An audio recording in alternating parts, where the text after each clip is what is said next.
Hey everybody, Scoutcrafty here again, TGIF. Thank God it's Friday. Another one gone by, another week. It's looking good out. The weather was absolutely beautiful today. So many things to do. I'm down the shop now, absolutely loving it. Every time I come down here, it's just so much fun to do. And today, we got a couple things to do. Some normal stuff that I have to get done, fixing work. And maybe we'll get to a tool. And we got the poor man's flea market. I got to show you a couple things on there. So we got a good show planned. Sit back, relax, and let's get started right away. Many times we'll find ourselves having to do a job in the shop. I love doing repair jobs. And I'll give you an example of a repair job. See this? I've had this pot for a long time. It's a Farberware 1 quart. I think they call it a saucepan or something. Now, I can get a ton. My sister is in the business of, I can get whatever pots, pans I wanted, but I like to keep things, and this is a tricky pan. A lot of you have seen these, a lot of you grew up with them, stainless steel. This thing will burn anything. If you have to really know how to work with this type of pot, because oatmeal, anything you leave in there, this thing will burn, and once it gets burnt to this, it's hard to get it out of there. So it's kind of a love-hate relationship with this pot, but I do use it, especially when I'm making lentils or something like that. I have a way of using it. So, but what happened was, the other day, and I made a mistake. You know, I have a regular gas burner, actually my Magic Chef stove from 1930s. I left the flame too high, and the flame creeps over. It's a kind of design flaw with this. The flame creeps over the side, and it attacks the bottom of this handle. It's a very common thing. See that? Now, this is a phenolic type of plastic. What happens is it doesn't melt. What happens is the plastic gets brittle and kind of, destroyed. So that's what happened here, okay? Now, they sell a replacement handle for, I think it's like $13, but they sell a whole new pot for $20. So it kills me to have to spend, but why I like repairing things. So let's see if we can't repair this handle. Let's take it off. There's a screw there. Let's take it off, see what we're looking at. Now you can see here, these pieces came from in here because it kind of broke. But apparently how this handle is original is there's a square profile at the tip that fits into this pocket. You see that pocket of the, and this is good, it's nice and solid. But here's where your weakness is. And like I said, it gets brittle and it breaks. So what we want to do is make a square protrusion coming off of here that we could put into here. And then the bolt passes through this hole here. This little stainless bolt passes through that hole and fastens it there. So let's see how we can do it. I would like to, this kind of material, like I said, it's a phenolic. It's, you don't find it too often, but let's see what we can do. Now, what we're going to use is a special high heat acetate I got from a friend of mine that works in the aerospace industry, and I'm going to use that. And what we're going to do here is we're going to cut this down. What I'm going to try and do is use mostly hand tools, because a lot of you don't have lathes or mills or something. But we're going to cut this off now with the hacksaw, try and make it square with the get rid of the damage.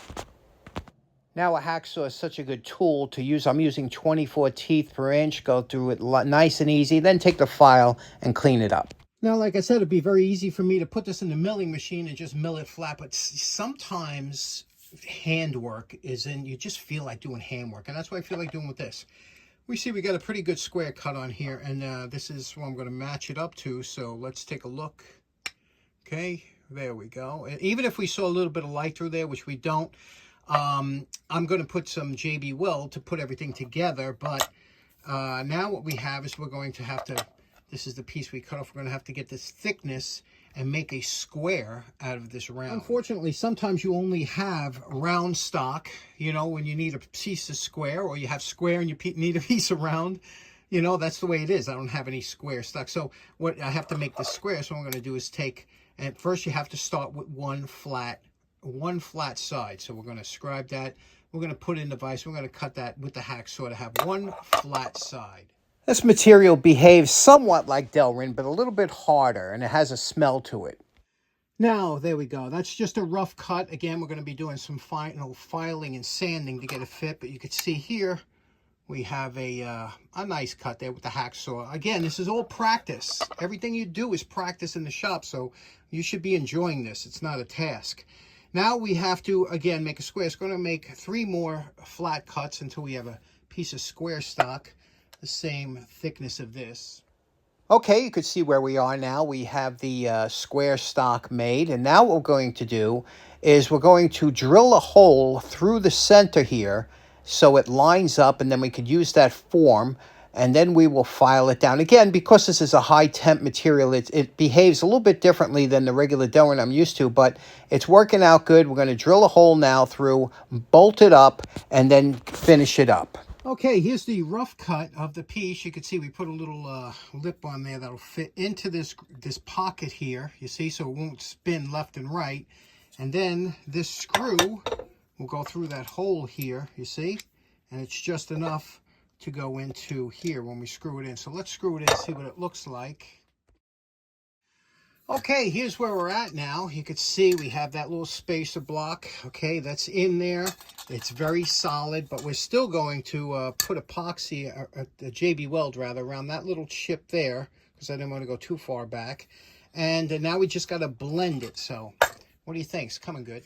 Okay, so there we go. Now what we have to do is we'll blend it in. Once it's JB welded, it's all epoxied into place with the JB weld, and we'll go finish that off tomorrow. After it's dry 24 hours, we won't mess with it. We'll put it by the furnace, let it dry up, and that's solid. I mean, that's not going anywhere. So let's let it dry and then make it look good for appearance-wise. Okay, next up, while the epoxy is drying on that pan, let's take a walk on the poor man's flea market, where I go walking and see what people are throwing out. Some gold out there. Let's check out what I saw over the last week. Okay, as you know, I'm always amazed at what people throw out and what I find. But over here, I looked in a bucket and I saw a mag light. Okay, this is a D-cell mag light, and it's a newer one, LED. And the funny thing is, like all mag lights, they're horrible. The battery's always off gas and wind up getting stuck in there. And just like this one is, you know, they corrode. I hate these things. And that's where it belongs, in the trash. Next, I was very interested in another toilet. I see so many newer toilets thrown out. And I got the same toilet in my house for 60 years. This thing is a brand new one with the top flush. I don't know why. This guy over here, he tends to throw out a tool every week to tease me. And look over here, some interesting things here. A couple of cast iron shoe horns and a big bolt and whatnot. This guy over here, I don't know, I haven't seen him. He's cleaning out. Look at those dollies. Remember them old-fashioned dollies you used to get? And some interesting stuff at his house. He must be cleaning up for the winter. And here we have this. Killed me, because as a collector of light bulbs, you see this box of light bulbs? I guarantee all of them work, but they threw them out because they're changing over to LEDs. Guaranteed. But I don't collect these either, so what a shame, huh? Working light bulbs. Okay, so this is what I wound up walking home with. You know, I used to love to watch shoe repair. There are some awesome shoe repair videos on YouTube. Fantastic. And I remember when watching them, these are really still used today in shoe repair. And what these are, you can see, I think this is a size, either it's a 9 or a 6. It's either one. Does that look like probably a 9? Anyway, what this is it fits into a shoe maker apparatus where they put this in, it fits in, they put the shoe over, they work on it, they work on the sole. I see these all the time. Every flea market I go to, or every steam engine show, there's always a couple of these, and I always wondered about them. And me and my buddy Ken, we were just talking about one the other day about these. You know, we saw them at the last show, and I said, I always wondered about these, but now I found one. So that's an easy cleanup. This here is the same thing. And I remember somebody saying these were hard to get and pretty expensive, because this is cast iron. This goes into the shoe, and it allows you to work on it. 2 different sizes, smaller shoe, larger shoe. It goes in there and it allows you to do whatever you have to do. So I don't know. Those shoemakers out there, you know what I'm talking about. I can't see that going into the landfill. Next, I grabbed this bolt. I have an affinity for large and unusual bolts. And this one here is about, I guess, almost 20 inches. This is a bolt, and it's got a galvanizing on it, and it came with the nut. To find them with the nut is unbelievable. But this bolt here, they use these, this would be used for a telephone pole. This is a heavy-duty bolt. If you were to buy this thing, it would probably cost you upwards of, you know, $3, $4. It's a nice bolt. I'll clean it up and show you what I do for galvanization to clean it up and to preserve it. But next up, I took these two toolboxes. Now, I know what you're thinking. You're thinking, oh my God, look at this thing. This is just the height. Look at them. Have you ever seen anything? Look at this. Look it up close.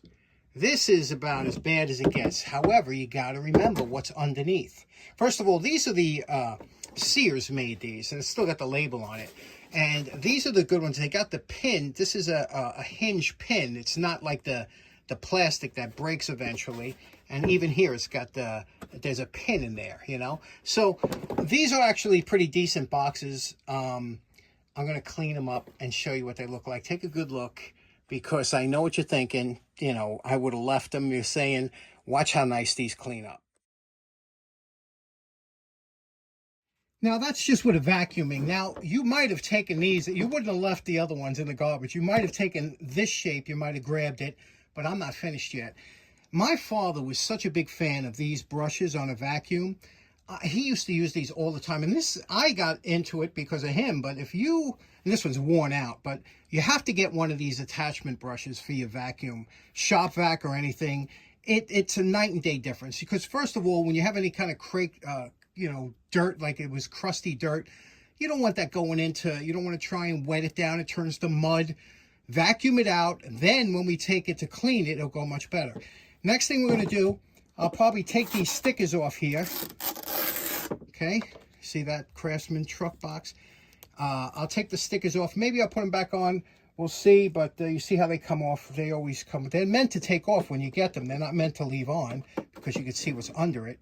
So what do you say we now take it and give it a little scrubbing? Okay, here we go. We scrubbed them down with a little bit of Comet. I still got to let it dry a little bit, but these are great. They're like almost like NOS, right? Aren't they? And these are great boxes to keep in the car. I have about 6 or 8 of these when Sears came out with these back in the day. And put the stickers back on, because they might be a giveaway come the spring show at Jacktown. What do you think? That's pretty cool, right? I just want to talk real quick about brushes. You know, if we're in the restoration game, we like to clean things up and whatnot. Brushes are essential, and you have to have a variety. You have to have some soft bristle, some hard bristle, stiff bristle. You have to have wire. You have to have nylon. I used for those particular boxes, I used this brush here. This is an old, these were, everybody had these years ago. It's like a fine, you could use these for washing windows. When this gets wet, they get very soft. You know, you could rub them on your hand. Very nice. Cleans very nice. These are, every household had them back growing up, right? These are the modern equivalent, but they're a stiffer bristle. Again, they're good for getting in for, you know, in a little bit more difficult areas, because it's a harder bristle. But old toothbrushes, don't throw your toothbrushes away. They're great for down here. And, of course, these small wire brushes, things like that. But you got to have brushes in this game that we do. Okay, next up, you remember this big bolt that we got here, this telephone pole bolt that we found with the nut. I'm going to show you what I do to preserve galvanized material like this. First thing we do is clear up the threads. Now, since the galvanization is a protectant on both the nut and the bolt, we're just going to go over with a light wire brush first, and then we'll finish off with a little cleaner and a little wax. And we're calling this project done. Look how nice this came out. Cleaned up the nut inside and out with the wire brush. Also, the outside of there was just a grunge on here. The original finish is galvanization. You do not want to take that off. That'll protect this for 100 years. So you just go over it lightly, and then we cleaned it up and waxed it, and now this is good for another 100 years. You can see how nicely this nut goes, and it goes on now, the threads. This is just a beautiful bolt. Not cheap, right? Now, getting back to the saucepan, you remember what the handle looked like before we started. And we're calling this project done. The epoxy's dry. It's been about 30 hours or so. You can see what the handle looks like. Again, we're going for the 3-foot rule here. You can see the profile looks pretty close to what it was. Remember, down here it was all, you know, missing a cavity and everything. It's been all filled in. These screw-on handles are terrible. They're always loosening up. They're not a good handle. This thermoplastic is supposed to be good for, I believe, 600 degrees, which is, you know, I think more than the handle itself. So we'll see how that holds up. But it's very strong now with the epoxy. And again, like I said, these Farberware handles are known for loosening up. It's a bad design. What do you think? Okay, so in closing, a little bit of a weekend mosh down here. It was a lot of fun today. I was able to get a couple projects done, things we have to do. You know, sometimes it's not all tools. Anyway, thanks so much for tuning in. Hope you have a great day. We'll see you again on Monday. Take care now. Enjoy your weekend. Bye-bye.